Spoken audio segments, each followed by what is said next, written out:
4 years into a punishing war, the cost is clear. Vast devastation, millions forced to flee.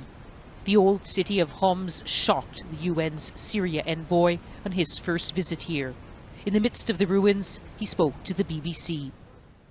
Saying having a peace plan would be ambitious and delusionary.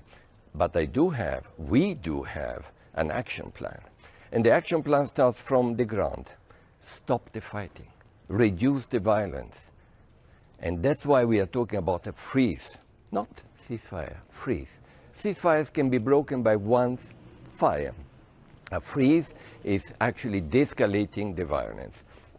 By doing so, bringing humanitarian aid and giving some type of hope to the people. Or do we want the whole country to look like this? But what incentive is there for either side to freeze? The government feels it's winning, that it's advancing.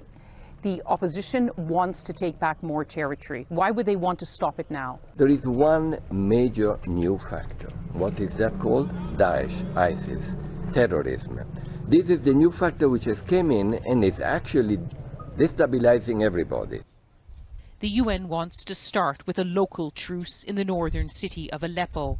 On our visit there this week, we saw how the army is gaining ground, besieging the last rebel-held areas.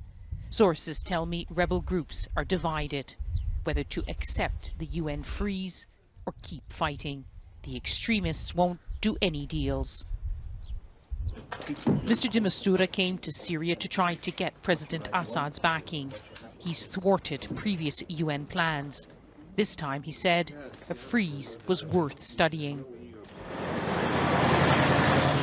For now, the UN, with its local partners, is attempting, with limited success, to cross front lines to help Syrians on all sides of a conflict where no side is ready to compromise.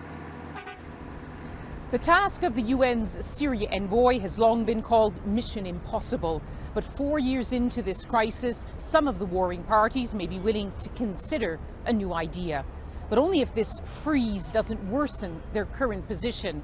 So for the government here, that means it must consolidate, not weaken, its grip on power. Lise Doucette, BBC News, Damascus.